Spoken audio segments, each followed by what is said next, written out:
Hello, Commanders! Welcome to the command table. I am Matthremar, and we are going to have a just for fun episode where we do a whole heck of a lot of cloning. So, brace for impact. This is going to be a little interesting. We're going to be using these 18 clone stones that I have kicking around before the season resets in 8 hours. And I have a bunch of reloads as well that we're going to throw in there, and I even had some other clones that I had equipped on other units, so we should be able to have some really good fun. So before we get into that, if you would please be so kind as to like this video, also subscribe to the channel, and if you want notifications when I drop new videos, be sure to hit that notification bell. And if you have any questions or comments, please feel free to leave those below. So let's just dive right in and have a little fun. So here I have 3 Earth Elementals with Clone and Corrupted Protection 4. Then I've got 4 Giant Toads with Clone and Reload. And then I've got a Frost Wizard with Clone and regular block. So I probably should... Let me see if I've got another Reload. I don't have any more clones, so I wouldn't be able to do it. But anyway, that's what I'm working with on this one. So let's have a look at the artifacts. I'm using Claw of the Frost Dragon. I've got the Amulet of the Panther Queen and the Pendant of Everlasting Winter. So let's just go ahead and throw a few spins in there. I've intentionally downranked to, well, almost as low as you can possibly go. Sorry, this is just too fun. But I've downranked almost as low as you can possibly go, rank 16, and I've just been goofing around with this for the past 30 minutes or so, setting these builds up, and it is just too fun. I mean, look at all those toads just going nuts. You've hardly seen any toads recently just because of the Unshackle powerstone. So now that that's going away in just a few hours from this recording, we will probably be seeing a lot more giant toads again.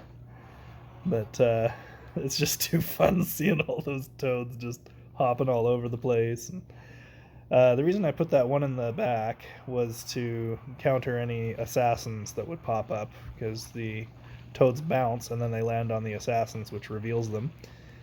And, ooh, we've got a Mind Corruptor, so I'm probably going to lose a few of my toads here. Of course, with my double Frost Wizards, I might be alright.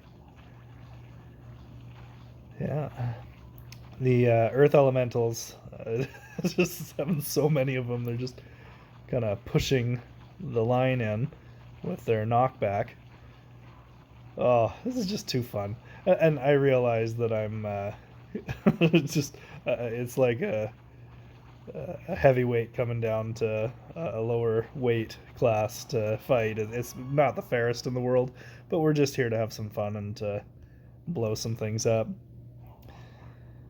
So yeah, oh, look at all those toads. Gulp, gulp, gulp. And the reload too. Okay, we got some toads dropping. That's okay though. The Frost Wizards I threw in there because I ran out of clone stones to do another Earth Elemental, and I already had a clone stone on the Frost Wizards. So I figured I'd throw the freezing artifact on there, which, or both of them, which helps to kind of neutralize the enemy's advance and allow the giant toads time to get their work done. Look at that. Just all over the place. Oh, this is just too fun. Okay, let's do just a couple more with this one, and then we'll switch to another one. We'll try not to get too carried away with any one build here. Okay, a couple of bomb bots blew up some of my Earth Elementals in the front. But there's so many spawns from those Earth Elementals. Of course, that Draining Spirit's going to be an issue. Looks like there's Unshackle on that Death Knight, but there's so many tongues to lick it to death that it's going to go down. Alright, let's just do one more on this one, and then we'll switch to the next one. Oh, another Mind Corruptor. This could get interesting. Oh, and those Thorn Guards in the front. That's, yeah, my toads are beating themselves up pretty bad on those. Oh, double Frost Wizard is just so nice. Especially with that Claw of the Frost Dragon, you basically can keep things locked for ages. Now we just gotta take out that Mind Corruptor before it gets ugly. There we go.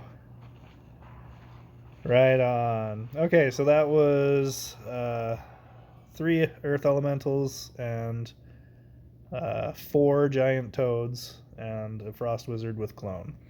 Alright, let's bump over to the next one. Here I have 4 Molten Armors with Corrupted Protection 4 and Clone. I also have 2 Phoenix with Corrupted Protection. Oh, Corrupted Protection 3. Let's upgrade that, shall we? There we go. And Clone on those as well. And then I put this Emberfiend in the back just to keep with the fire theme. I've put double Corrupted Reach, which gives me a total of 10 range. And I've also got Clone on her. So let's run that a few times and see how we do with that. I'm using the Sword of the Phoenix, the Arcane Reconstruction Hammer, and the Spear of Cataclysm.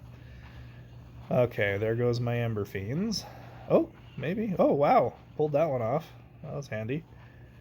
But yeah, the Arcane Reconstruction Hammer, when you've got 8 Molten Armors, you're going to get a lot of procs out of that.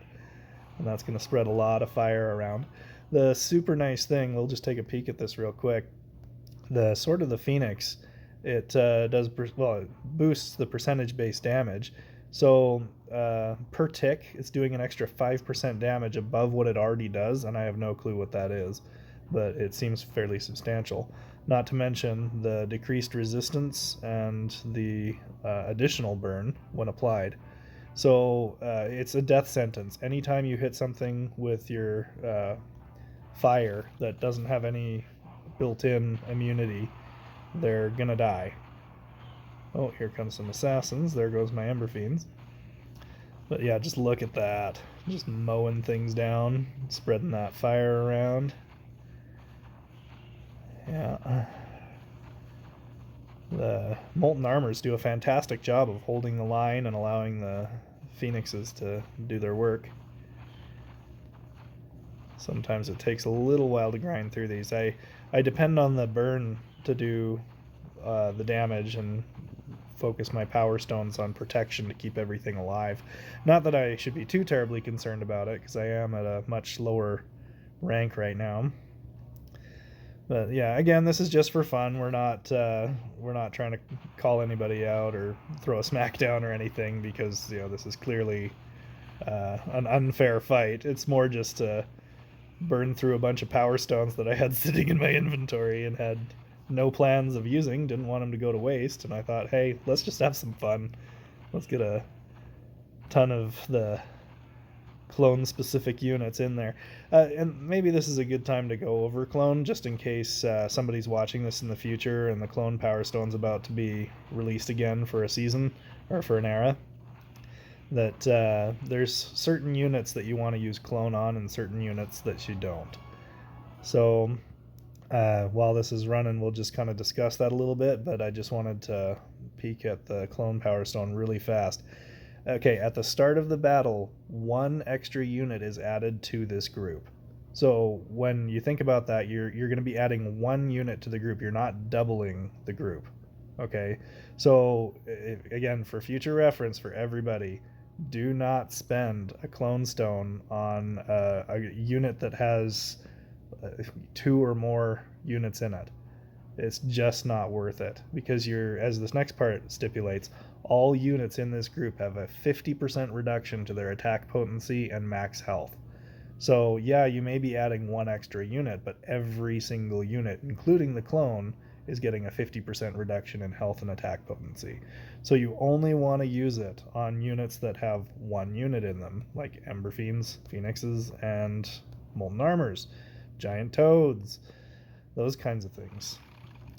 Earth Elementals, Brutes, Cannoneers, the heavy-duty units that have just the 1 body in them, and that'll make it to where you're not getting gimped severely hard.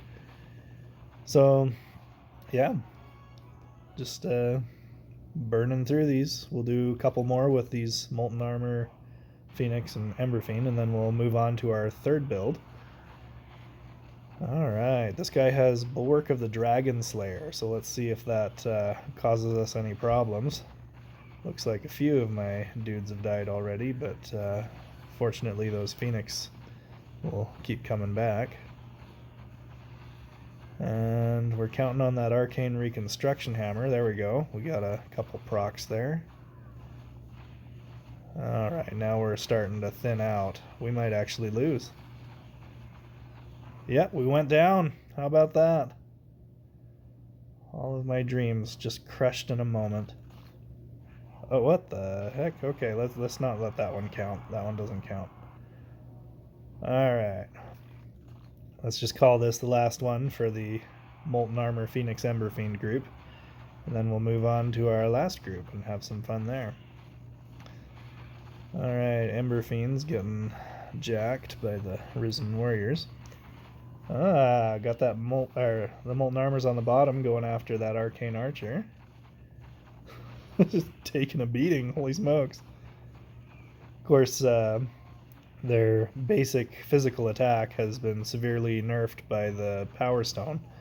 The corrupted protection reduces the damage that you take by a huge amount, but it also reduces the amount of damage that you deal. So that's why that Arcane Archer was able to tank that for a while. Alright, let's have some fun with Brutes and Cannoneers, and that's all actually. So I've got 4 Brutes, all with Corrupted Protection and Clone, and then I've got 4 Cannoneers, all with Clone and Reload. So let's see what kind of fun we can have with this one. Alright, oh, we got a bomb bot right in the front there, ouch. Alright, look at those cannonballs, poof, poof, poof, poof, poof. Oh, that's delightful. Pew, pew, pew. Of course, this isn't the most sustainable build. I mean, a bunch of Brutes and Cannoneers, it's probably not the smartest setup. I probably could have come up with some other fun things, but I'm just having fun. This isn't about strategy. It's just about seeing the Power Stones in action and hopefully clearing up any questions in the future when people are wondering what Clone does. It does a very specific job and works on very specific units, and definitely does not work on all the rest. So, and clearly I'm not using all of the units that Clone is good on. There's plenty of other ones that you could try. I mean, you could try it on Untamed Beast, you could try it on Mind Corruptors and Stormcallers and all those kinds of things, but you get mixed results. It all just depends on how it goes down and what you're up against. Wow, just cannonballs everywhere. Pew, pew, pew. Love those reload procs. Glad I'm finally getting a chance to use those. I don't think I've equipped a single reload this entire season except on my Frost Wizard. And that was my other Frost Wizard, not the one I put Clone on. Alright. We gotta win. Let's run this one a couple more times and then we'll call it for the night. Let that be our fun and get in our Clone fix for this season. Haven't really gotten to use it too terribly much myself, although I have seen a lot of people using it on things like Paladins and Frost Wizards and all that kind of thing. Alright, I think Bulwark of the Dragon Slayer was an excellent choice. Not that I'm too terribly concerned in this instance, because my Brutes are immune to freeze. So it's odd that he's using Sword of the Phoenix with a Frost Wizard. Alright. Let's just do one more and then we'll call it a night. Let the season reset and let all our multitudinous Power Stones vanish into the nothingness.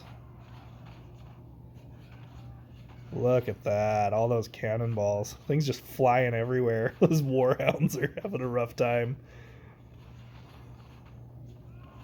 Thud, thud, thud. Just lots of brutes just pushing everything around. Yeah, a lot of force effects here between the brute slam and the cannonballs.